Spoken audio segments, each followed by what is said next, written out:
Hi folks, Jason Lyle here with the Biblical Science Institute and our webcast, Discerning Truth.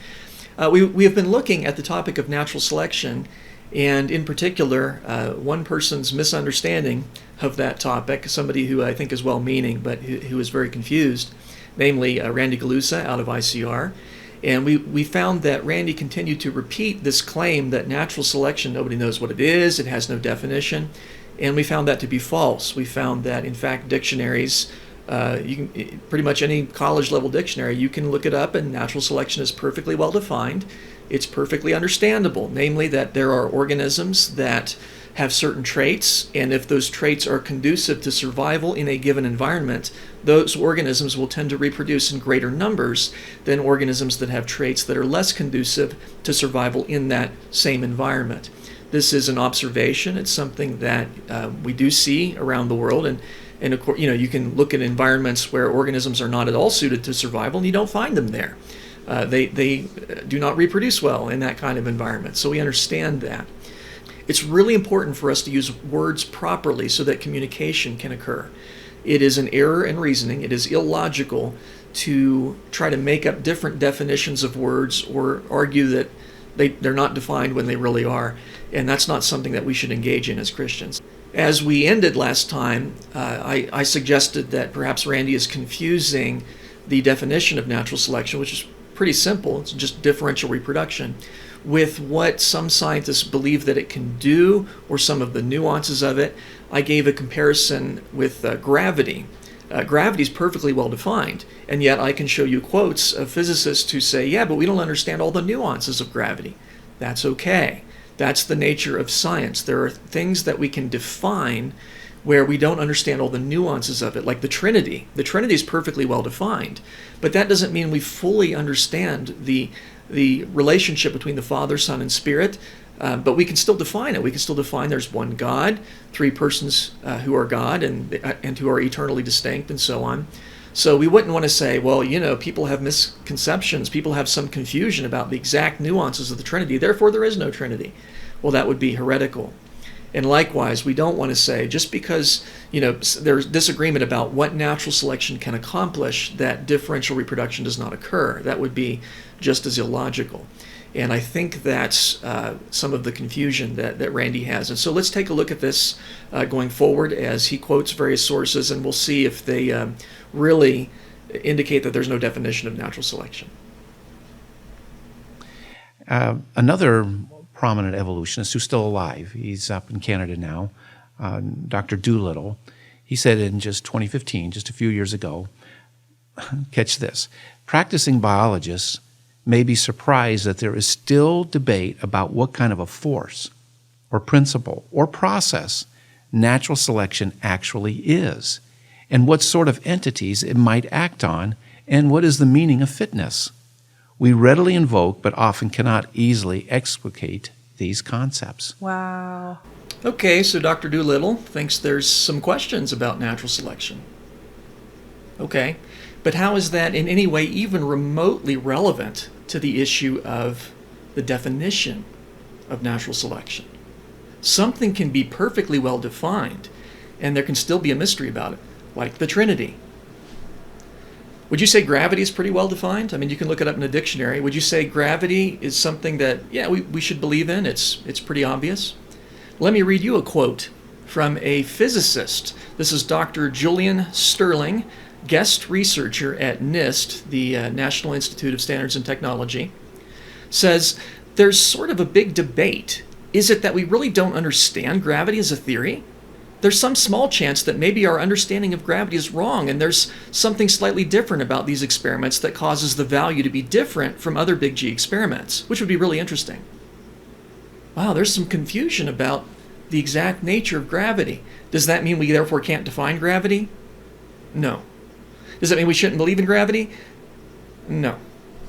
Let me give you another quote. This one's from NASA, and it's answering the question, what is gravity? And here's their answer. We don't really know. We can define what it is as a field of influence because we know how it operates in the universe, and some scientists think that it is made up of particles called gravitons, which travel at the speed of light. However, if we're to be honest, we do not know what gravity, quote, is, unquote, in any fundamental way. We only know how it behaves. Now, should I use that quote to convince people, hey, we don't even know what the definition of gravity is? In fact, gravity, it may not even exist. Because, hey, I mean, here's some brilliant scientists admitting that there are nuances of gravity we don't understand. No. There's a difference between a definition of a term, which is perfectly well defined, and then asking what the referent is capable of doing, what the referent, what are some of the nuances of it, and so on and so forth. And so we see here, I think, again, we're seeing Randy confusing a term with what it is alleged to do, or some of the nuances surrounding it.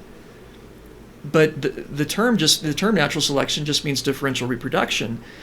But that doesn't mean you can't ask, but what's causing the differential reproduction in terms of what are the environmental factors, what are the genetic factors, are there epigenetic factors that cause the difference in traits, right? Because natural selection just sort of posits that there are differences, that different organisms have different traits, but it doesn't say what causes that, in the definition anyway. So there are lots of questions you can ask, but that doesn't change the fact it's perfectly well defined. All right, so you think you know what you're talking about here, but here's a man who's trying to deal with it in the literature, and he says, we can't even define it. Now wait a minute, did Dr. Doolittle say he couldn't define it? No, he wouldn't make that claim because he owns a dictionary. But rather, he pointed out that there are some nuances about it that are a little mysterious, that we still don't understand. See, natural selection is simply differential reproduction. Organisms with different traits reproduce differently in different environments. What's causing the differences in traits? That's something that natural selection by itself doesn't answer. We have to go into genetics and maybe epigenetics, things like that. What are the most important environmental factors, et cetera, et cetera. Folks, you can have questions about the referent of something and still have it perfectly well defined. Just like we have questions, I'm sure, about the Trinity, and yet the Trinity is perfectly well defined, and it's a true doctrine. Likewise, differential reproduction, natural selection, does happen. It's easily observed. And the fact that there are some nuances about it that we don't understand is the same. The same is true of gravity. There are some nuances of gravity. We may not understand how it operates at the fundamental level, but we shouldn't deny the existence of gravity. Practicing biologists would be surprised about this. And he not only mentions, as you see here, natural selection, but even a term like fitness. What does it mean to be fit? Is fitness survival? Is fitness the number of offspring you have? Is fitness the number of offspring that live to reproduce themselves? Well, here we need to do a little hermeneutics. Most words have more than one meaning, including fitness. And, well, how do you know what it means then? You look at the context. If you're talking about an individual organism surviving, then yeah, it would just be whether that organism survives. If you're talking about a group of organisms that's going to endure over many generations, well, then they have to produce offspring that are also able to reproduce. And so, I mean, this isn't hard. This isn't rocket science here. We use context to figure out what the meaning of a word is in a given situation. So nobody can really define fitness. It seems like everybody comes up with fitness to fit their own terms. This is the same kind of argument that the old earthers and the theistic evolutionists make when they say, hey, the word day in Scripture, we don't know what that means. I mean, sometimes it means a long period of time, sometimes it means an ordinary day, who knows? Context. You use context to understand the meaning. The word fitness is no different. It can be used in different contexts. And frankly, the meaning is pretty clear given the context. It's disappointing to see a young earth creationist make these kinds of very basic mistakes. And then finally, there was an excellent book, which Dr. Frank Sherwin recommended to me right when I started here, on definitions of terms that evolutionists use. It was published by Harvard Press, and this is a gentleman named Michael Hodge. He's an historian of science. He mentions this in Key Words in Evolutionary Biology. A quite general issue has still received no canonical treatment. What kind of a thing is natural selection anyway? Is it a law, a principle, a force, a cause, an agent, or all or some of these things? Now, I've heard physicists say exactly this kind of thing about gravity. In fact, I could say it with conviction. Is gravity a law, a principle, a force, a cause, an agent, or all of these things? Is it a curvature of space-time?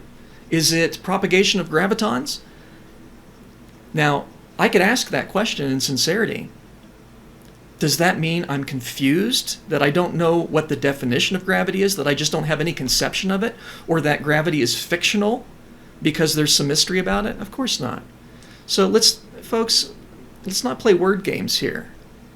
We need to use words the way other people do so that we can communicate. And the dictionary helps us to do that. It helps us to understand what the definition of a term is so we can use it properly. That doesn't mean there's not going to be any questions about the referent. And so if you can't define a term, it's easy to throw around without a lot of thought on it. Well, first of all, we can define the term. Differential reproduction. We've seen that time and time and time again. But it's actually Randy who claims that there's no definition, which means, wouldn't that mean logically by his own reasoning that he's throwing around the term without a lot of thought about it? In fact, I was on a blog this week, and there was two gentlemen, each one forcefully taking a strong position on natural selection. One was insisting that it was a cause, and the other was insisting, guess what? It was the effect. Students of logic will recognize that as the bifurcation fallacy, the either-or fallacy. Randy seems to think that either natural selection is a cause or it's an effect. It can't be both. And that's particularly silly when you realize everything in the universe is both a cause and an effect. The only thing that exists that's not a cause and an effect is God. God's a cause only, right? He has no antecedent cause. Everything else, cause and effect, right? The bat hits the baseball, and that causes the baseball to change direction. So is the bat the bat's the cause, but what's causing the bat to move? Well, the person holding the bat. So the movement of the bat is the effect of the person holding it, and the cause of the change in direction of the baseball. This isn't hard. So nobody can really define this term. Well, again, Randy continues to repeat this false claim, but again, you can look it up in the dictionary. And by the way, don't take my word for it. Get out your dictionary, look it up, see if it's defined. If it is, then Randy's wrong. It's that simple. Now, the fact that people have questions about the referent of natural selection in terms of maybe what's causing the variation and what are the more relevant environmental variables and so on, that's irrelevant to the definition of the term. Just as questions about the nature of gravity are irrelevant to the definition of gravity. By Randy's logic, we'd have to say, hey, gravity doesn't have a definition because people have questions about whether it's a cause or effect or a force or curvature of space-time or what have you. You know, I feel so bad for people who are listening to this thinking that this is accurate, because if you use this information in an argument, you say, you know what? There's no established definition. Nobody can define natural selection. And the other person, if they have their smartphone with them, they can Google it. They can look it up on a dictionary.com, Merriam-Webster dictionary. There it is. You're wrong, sir.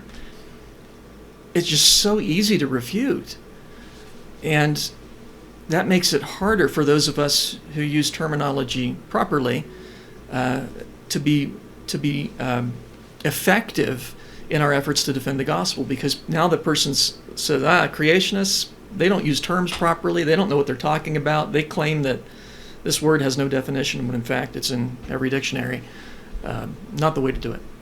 Including its greatest proponents. That's really interesting. That's right. The people who are supposedly using it the most really can't nail it down. Mm-hmm. And Michael Hodge, he went on to say, it's quite remarkable how anybody can say that they've cornered the market on the definition of natural selection. Mm.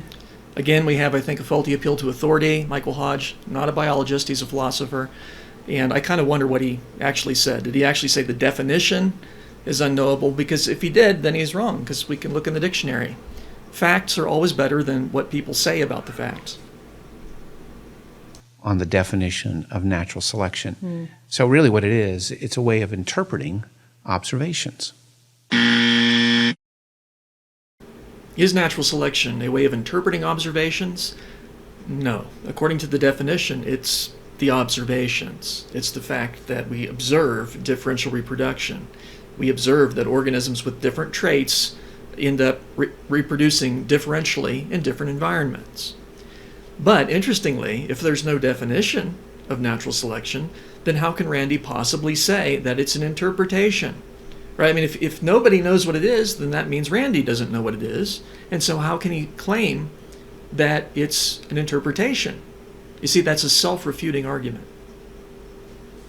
Okay. So with all of that in mind, you touched a little bit on this, but I kind of want to go more in depth with this. What are some of the greatest issues that natural selection presents both to science and also to Christians? Yes. Well, one, it's an undefinable term.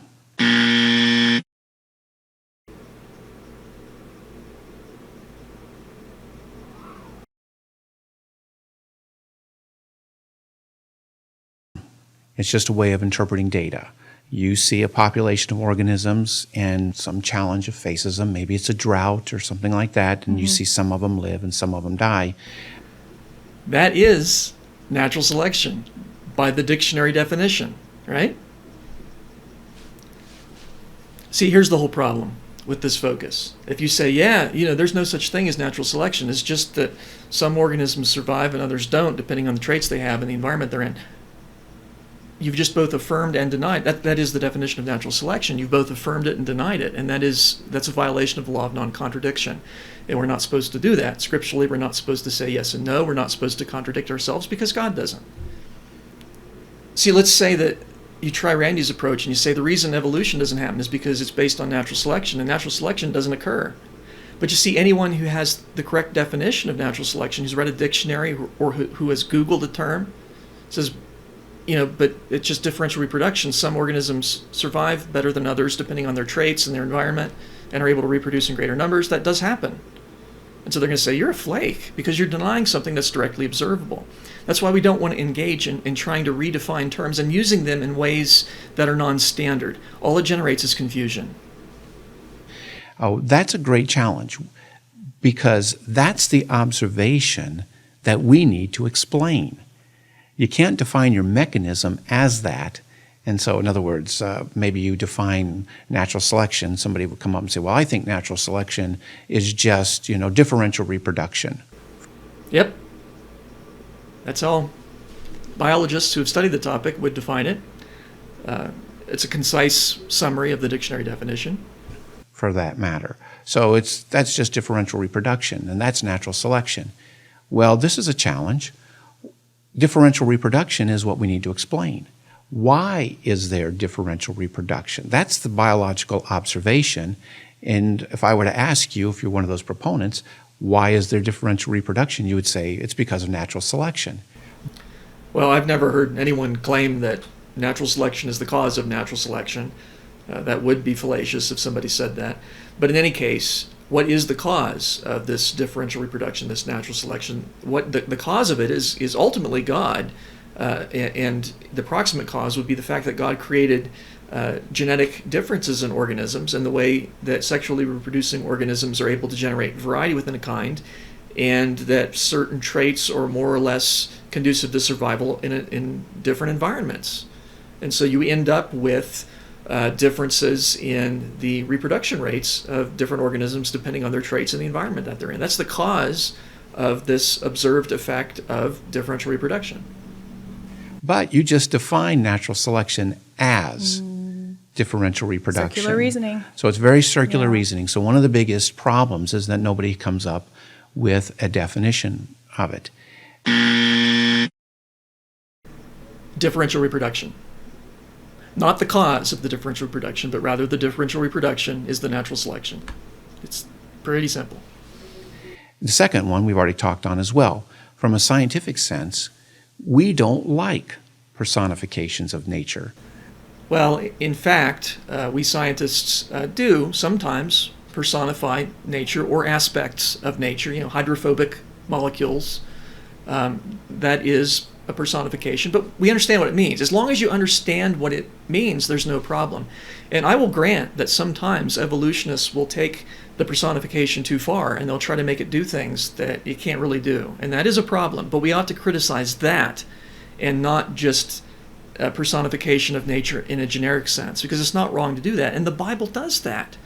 Again, we read in 1 Corinthians 11:14, does not even nature itself teach you that if a man has long hair, it is a dishonor to him? Now, if personification of nature is just wrong, if it's something we don't like, then I guess the Bible's out. Randy may not like the personification of nature, but that's logically irrelevant to the fact that it is used. We do that sometimes. And since the Bible does that, it's apparently not wrong to do that on occasion, as long as we understand the underlying meaning. We don't like to turn nature into an agent, and particularly as a causal agent. Nature is a causal agent. It is. Nature's just the word we give to the way God normally accomplishes his will. And so when a tree falls in the woods, that's nature. Assuming no human being cut it down. If it happens of itself, that's nature. And it is a causal agent. It creates sound waves. Even if nobody's there to hear it, it creates sound waves. It does other things. There are all kinds of causes and effects in nature. In fact, 99.99999% of the universe and more is cause and effect happening all the time, and yet there's no mind in the objects that are happening. There's no mind in stars. There's a mind behind all of nature, and that's the mind of God. Causation, scientifically, is defined as necessary succession. So if A causes B, if B happened after A, and B had to happen after A. That happens all the time in nature, without any human mind being there to cause it or even to observe it. And many evolutionists have hit on that as well, that this is very, very misleading. In fact, there's an evolutionist named Stephen Talbot who he's not fully on board with all the things that the Darwinians say, and he's a good thinker and he's somewhat critical of it, and he has pointed out a problem. This is my last quote, and I won't have any more, but it's a very perceptive quote, and it's just a few years old. He said it in 2016, and he's pointing out a problem of what you're just exactly asking about. What's the problem in terms of science? And he says, evolutionary biologists routinely speak of natural selection as if it were an agent. That's exactly what Darwin wanted it to be. He wanted it to be a substitute agent. So when evolutionary biologists speak of it as if it were an agent, they're doing what Darwin wanted. He goes on to say, and many evolutionary biologists, in fact, assure us that the idea of a selecting agent is only a metaphor. So they say, well, it's only a metaphor. We're not really treating it like it's an agent. He goes on to say, even as they themselves succumb to the compelling force of the metaphor. They think it's a metaphor, but they're using it as more than a metaphor. Yes, I fully agree with that quote, and I think Randy's understood it correctly. So we're going to agree on this issue. Evolutionists sometimes take the metaphor too far, and they'll give natural selection a power that it doesn't really have, the power to create. Doesn't have that. Natural selection refers to differential reproduction. It doesn't create new kinds. Nothing can create new kinds. New varieties will arise due to the genetic instructions that God placed in organisms. But you see, the fact that evolutionists themselves succumb to the metaphor, and I agree they do that sometimes. They really do. That's the thing we should point out is the problem. Not the term itself. The terms are just terms. They're not positive or negative. They're just words that we use to describe a referent. And it's important that we all use the same definitions of a given term in order to correctly communicate. And so here's the problem. Because I agree with what Randy's saying here. He's right. Evolutionists press a natural process to do something they cannot do. No doubt. The problem here is the way that Randy's saying things is inaccurate. He's claiming that natural selection doesn't have a definition. Nobody can define it. That's false. If you repeat that argument, you're done. Because if all somebody has to do is look it up on the internet or look in their home dictionary, and they'll say, well, it's perfectly well defined. The real issue is that evolutionists misuse natural selection and claim that it can do things that it cannot do.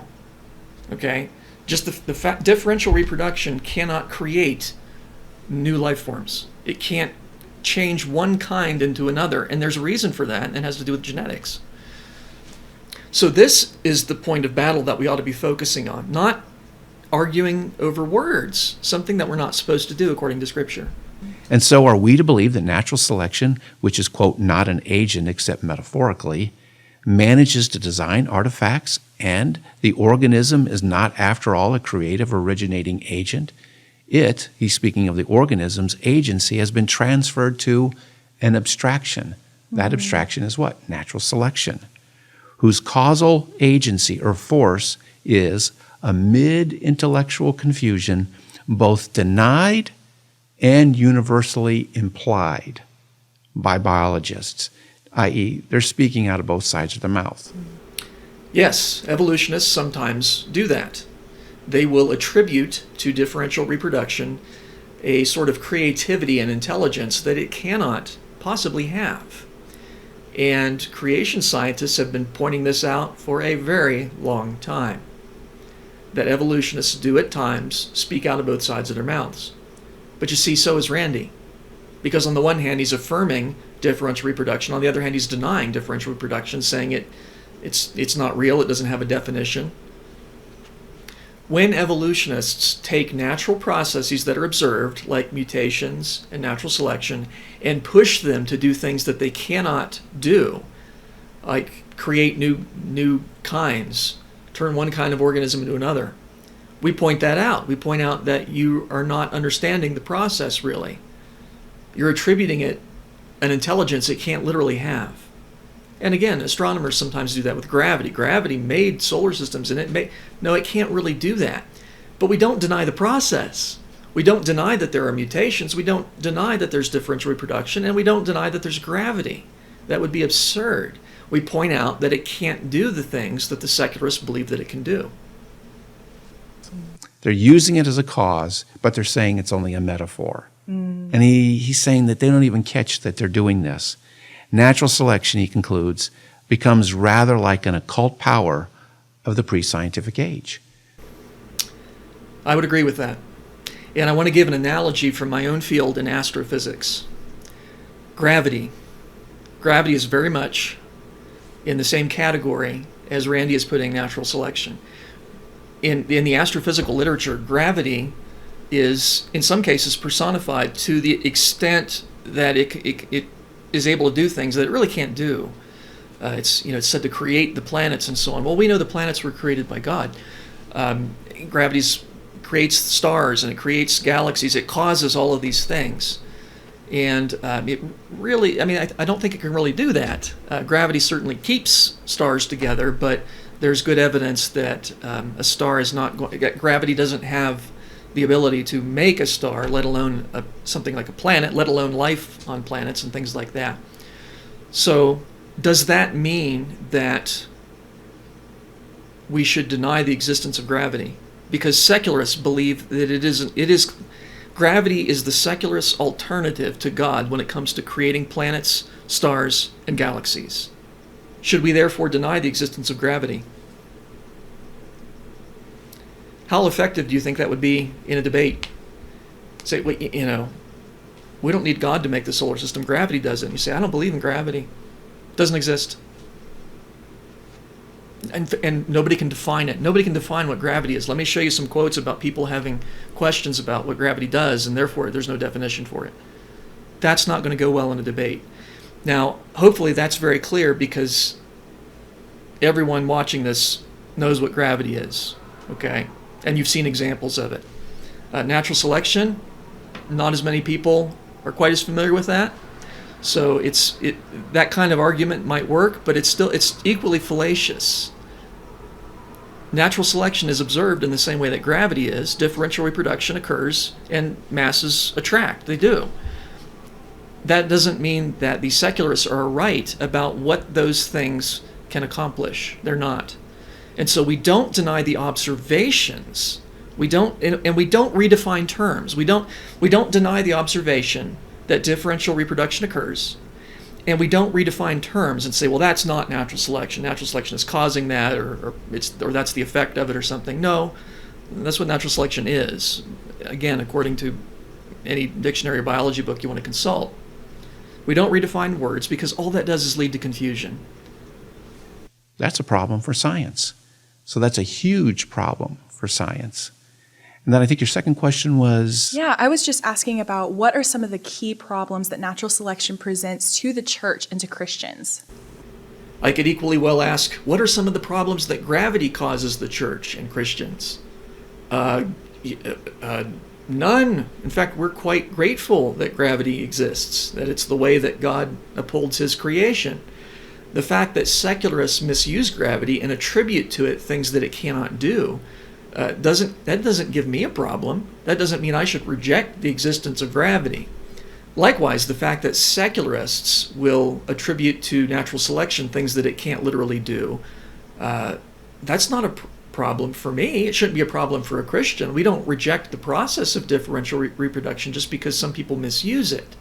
So that really is a very bad question for anyone who understands terminology. Right. Perfect question.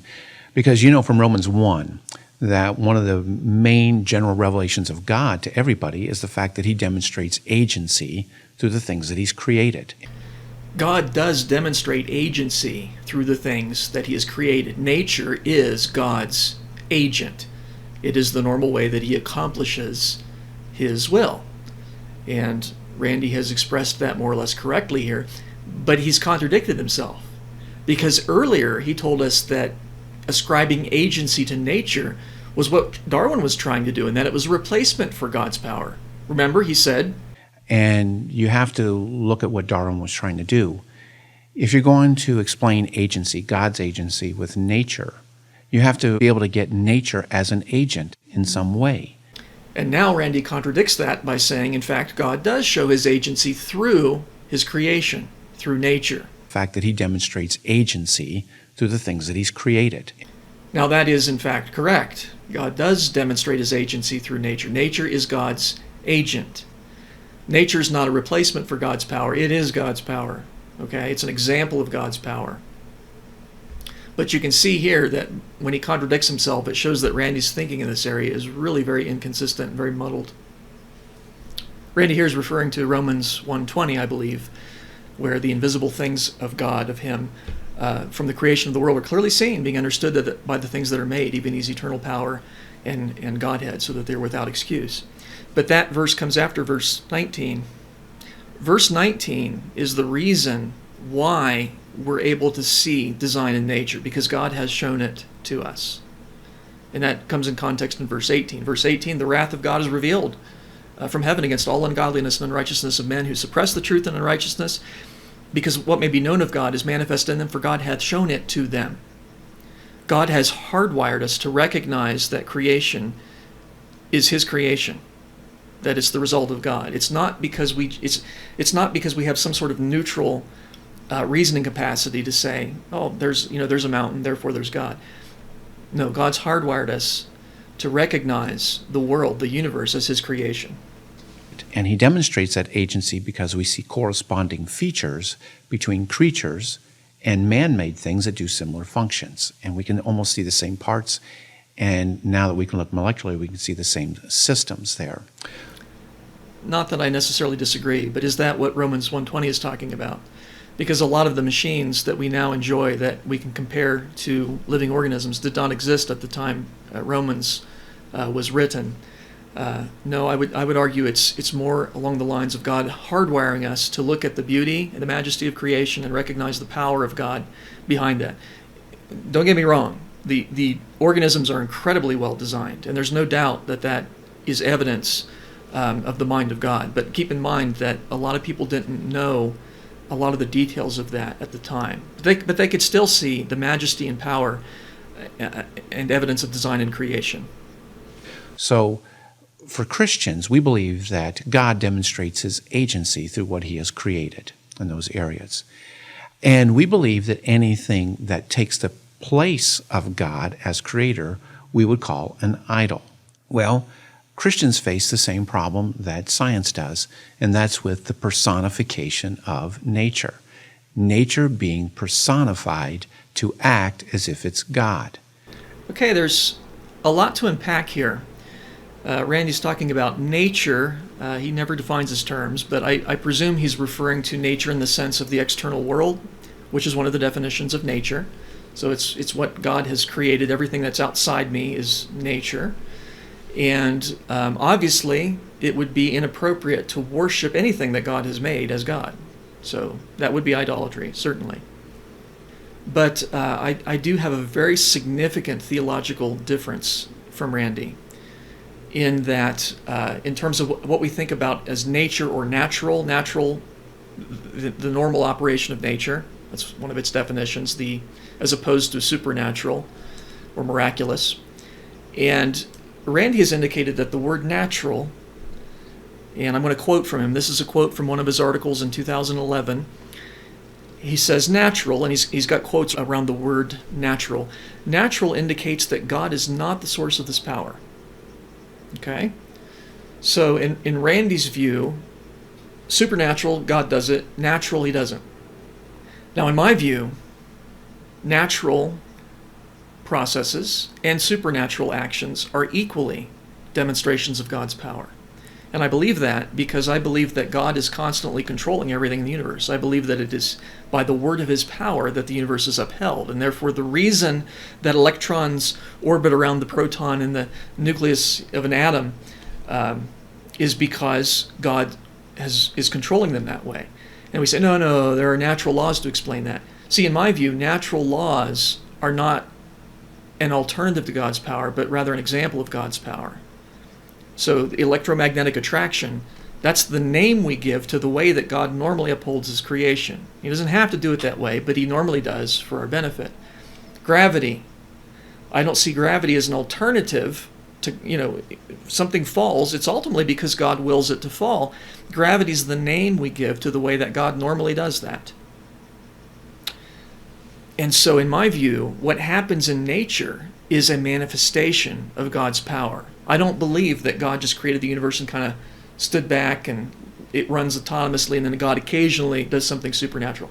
In my view, God is constantly involved in the operation of the universe, and he's the one that's causing it to be as organized as it is.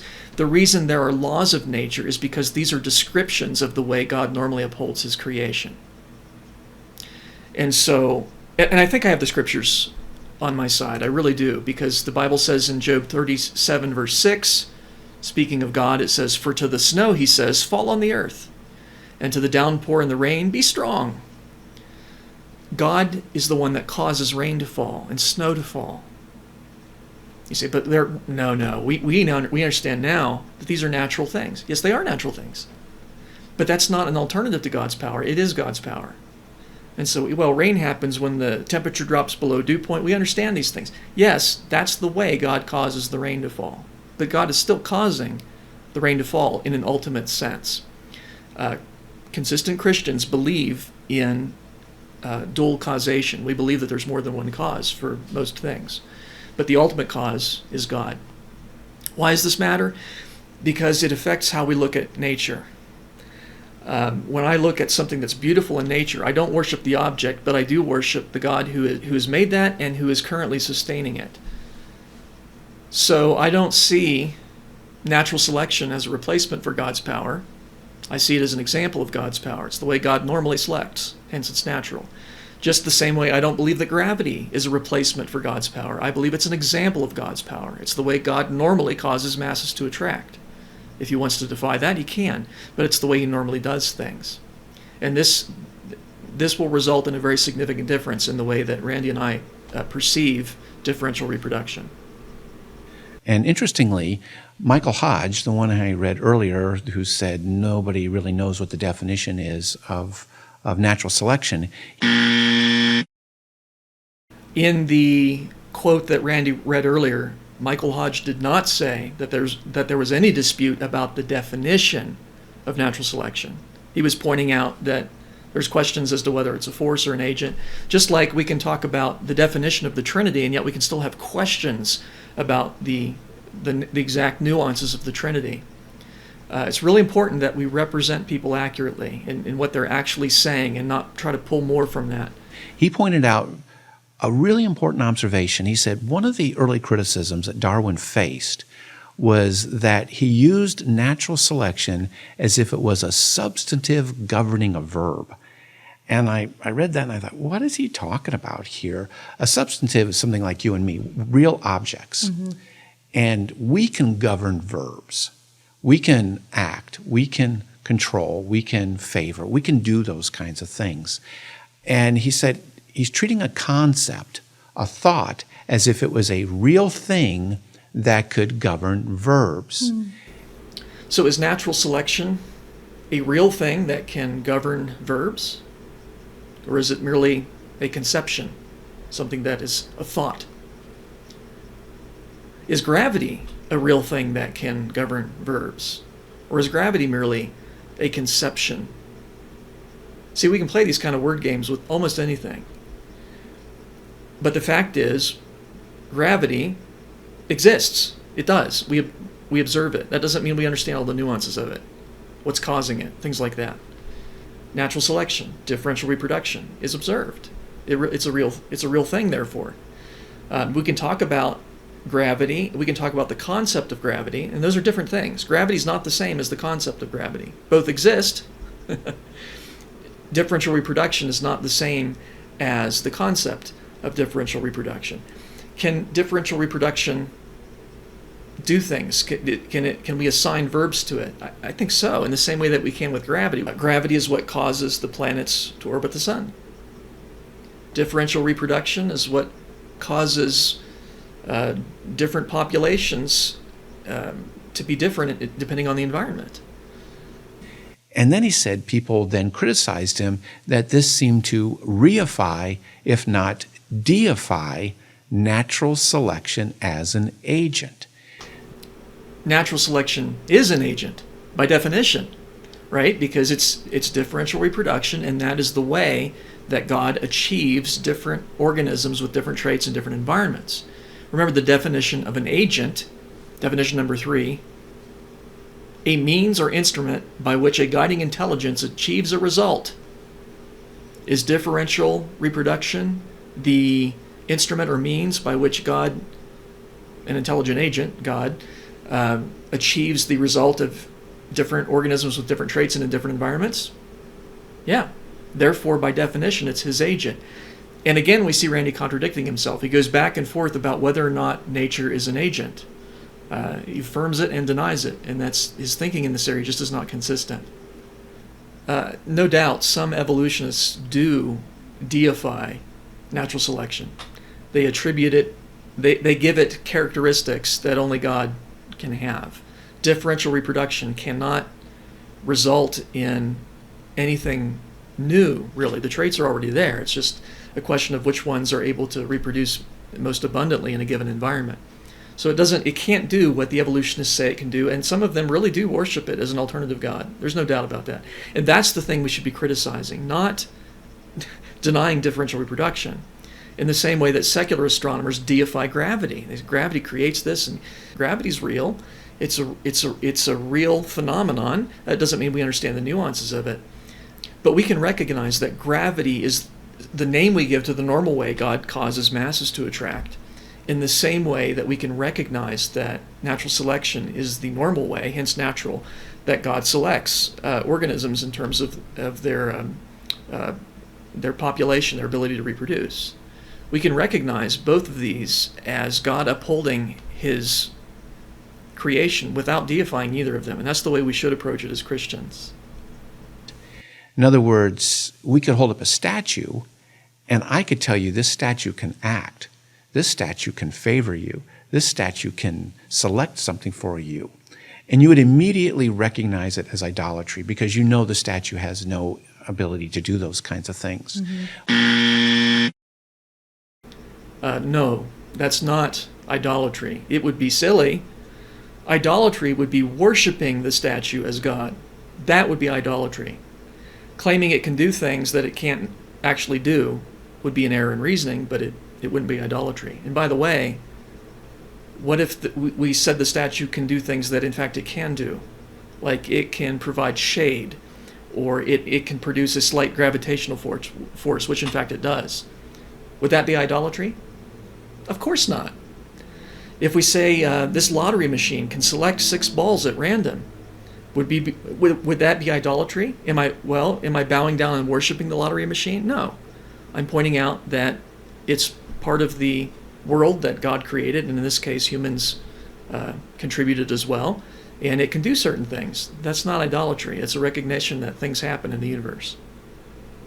What's subtle about natural selection, it's harder to get, is Darwin's not holding up a statue that says it favored these creatures or it acted on these creatures. Right.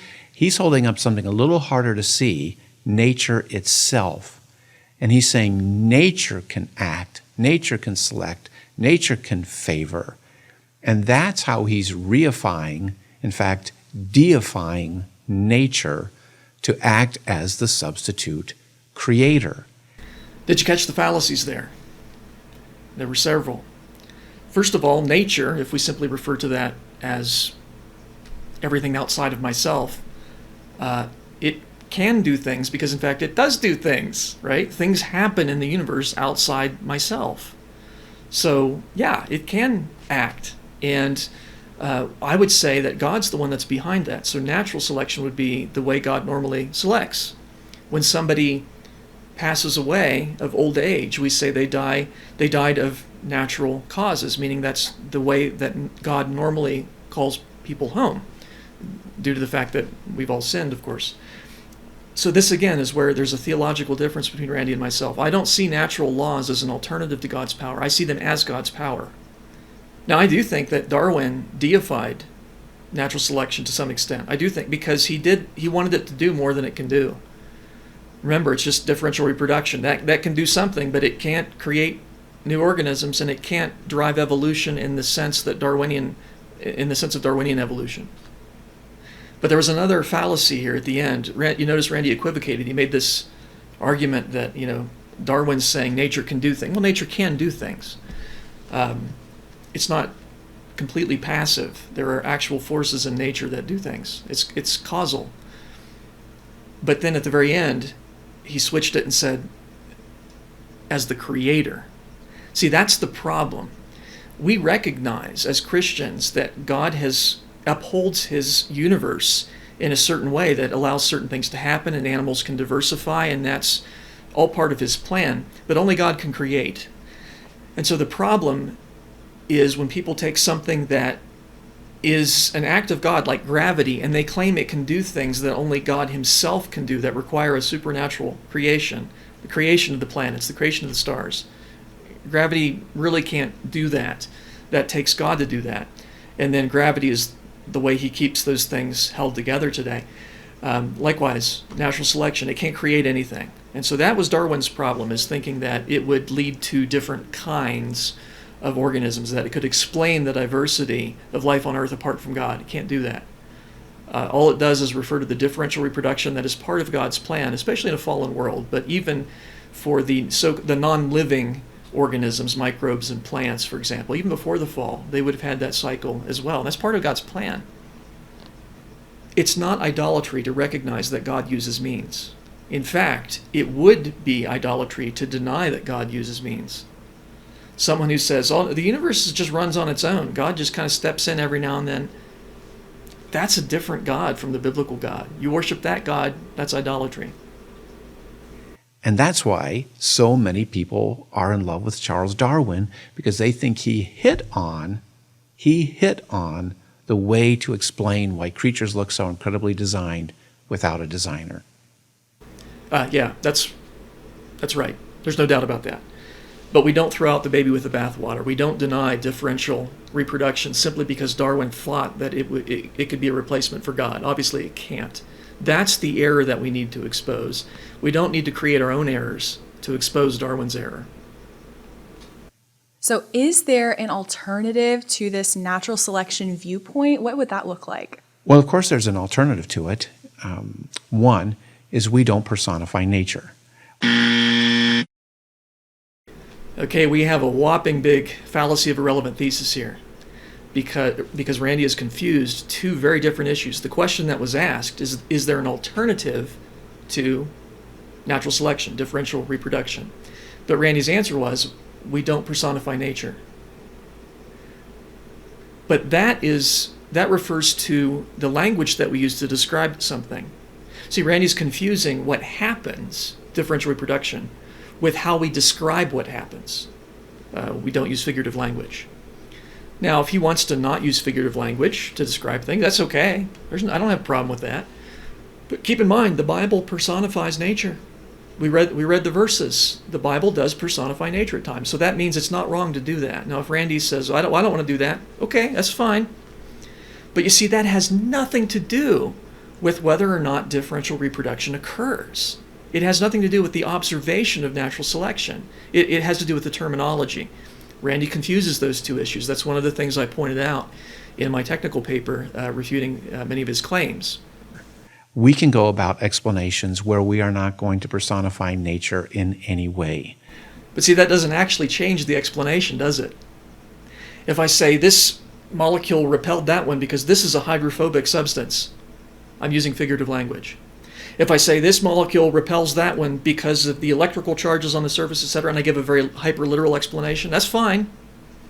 But it doesn't change the reality that the molecules repel. The underlying reality is unchanged by the terminology. So this is not an alternative to differential reproduction. He's just talking about a different way of describing it. And I'm okay with, trying different ways of describing things. That's okay. But let's call it what it is. It's not an alternative to natural selection. He's just saying, I want to use different terminology. And you can do that, but the danger is you run the risk of losing the ability to communicate with people that use the standard terminology. I pointed out earlier, the term black hole. Black holes are not holes at all in any sense. I could call them something else, but that's kind of the term. And so if I want to communicate with other people, I got to use the term as they understand it. Otherwise, communication doesn't happen. We see the features of creatures that look like they were highly designed, and we explain them in terms of that.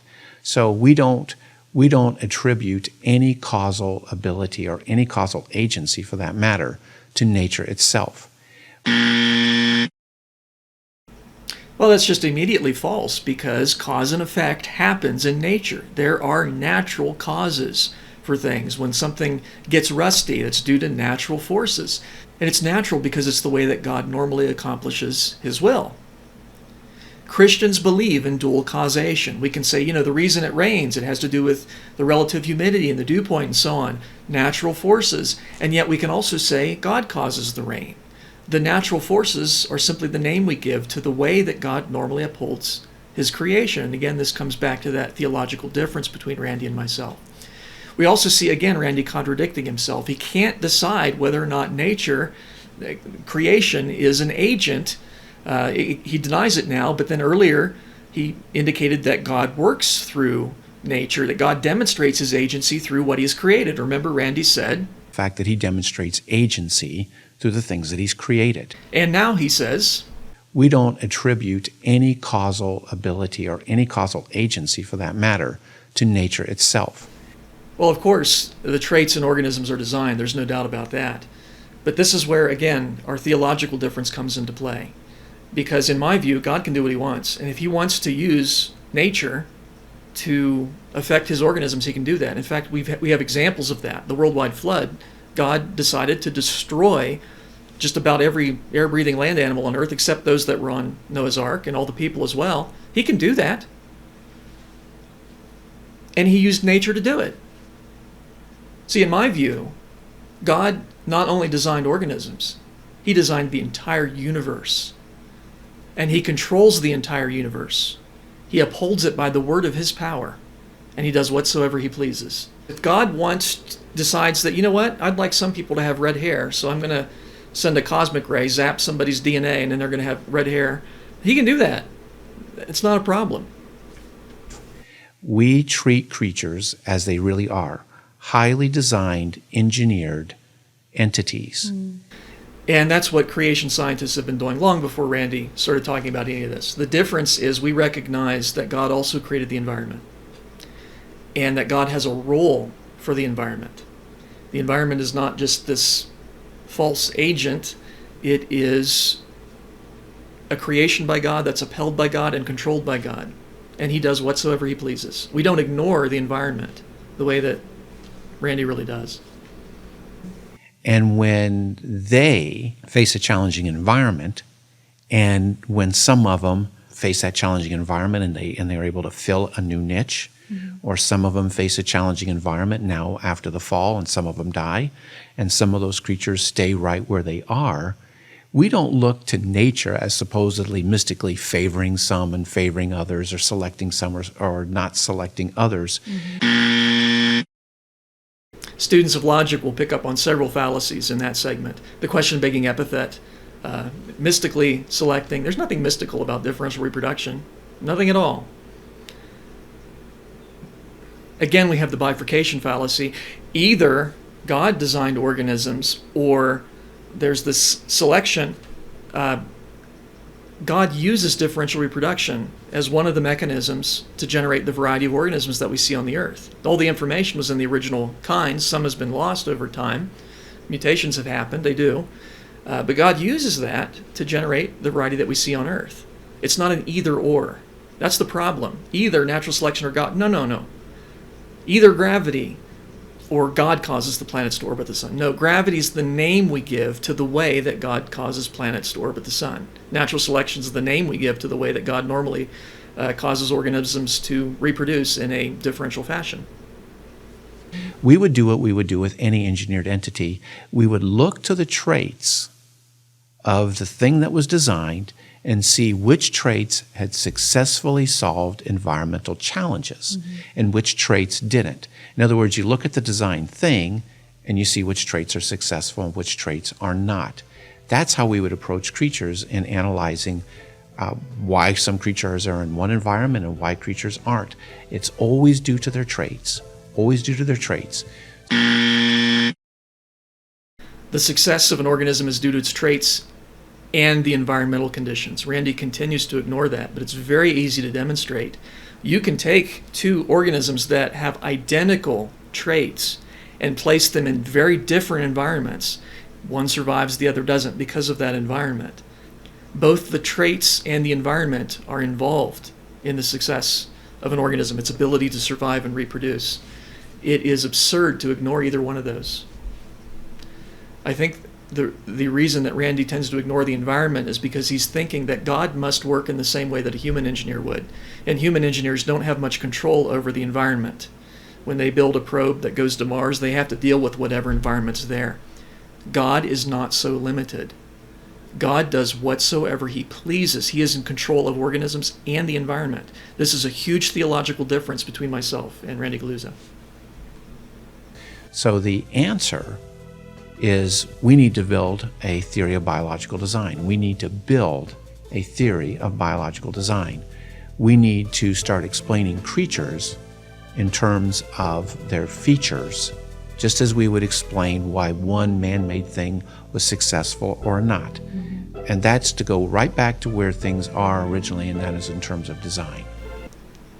Creation scientists have long recognized that organisms are incredibly well designed, but we also recognize that they reproduce and that they have differences in traits and that this is due to the genetics within them, and this is all by God's design. We recognize that God, in his providence, causes some organisms to thrive in particular environments and not so much in others. That's by his design too. Creation scientists recognize, however, that God also made the external environment, and he controls it sovereignly, and he accomplishes all his will. He says, I will accomplish all my good pleasure. God is not limited to human engineering principles. He does whatsoever he pleases. In fact, the most God-honoring engineers look to see what God did to try and figure out new ways of building things that work for us, rather than saying, hey, we did it this way, therefore God must have done it that way.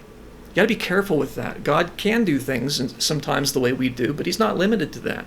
And we need to recognize that, those of us who believe in a truly all-powerful, all-knowing, almighty God.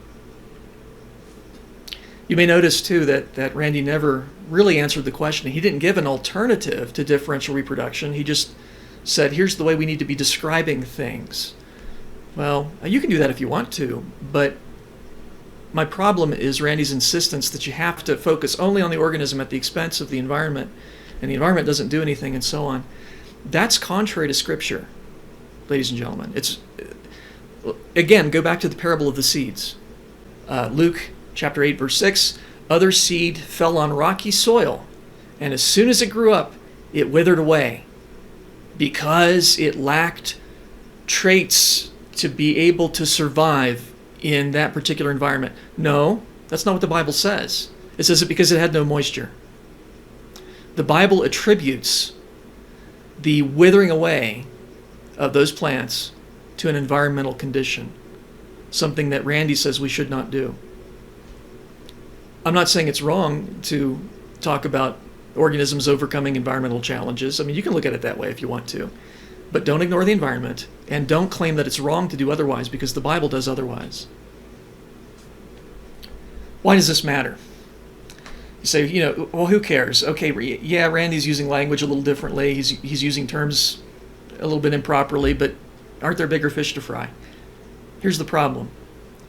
If you take one of Randy's claims, no one can define natural selection, and you repeat that to somebody who owns a dictionary or has a smartphone and they can look up the word, you've immediately lost any credibility, because they will say, no, you don't understand what the word means. You haven't studied this. You're obviously uneducated on this issue.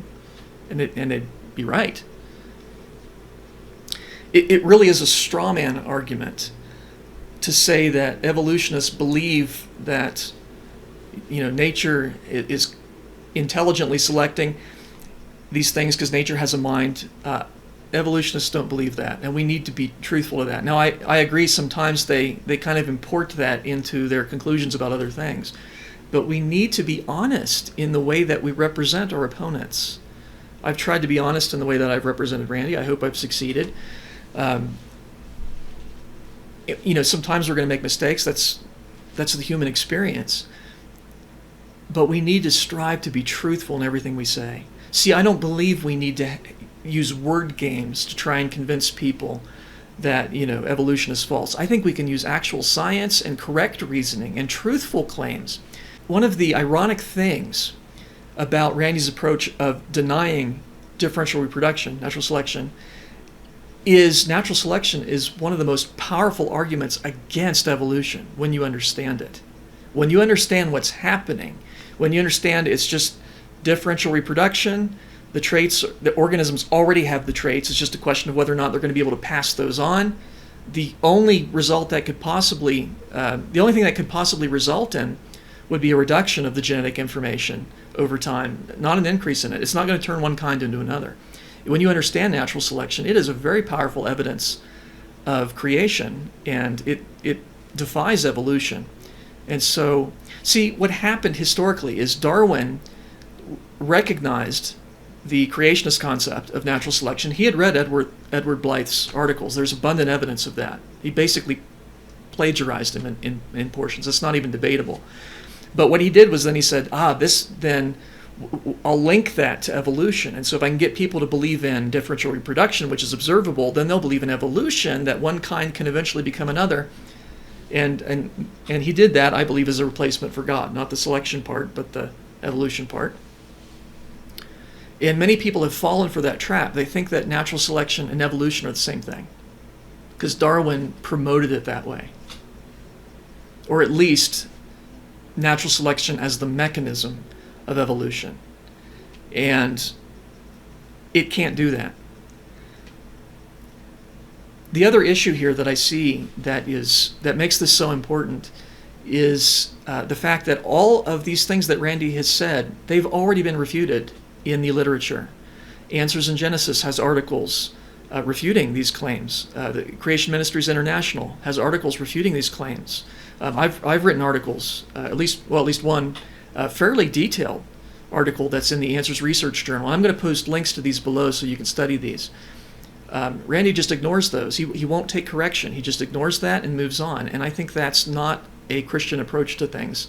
If he thinks I'm wrong, he can make a counter argument, but I think when he makes this claim that natural selection just doesn't have a definition, that's really easy to refute. You can look it up in any dictionary or biology textbook, and that is a definition.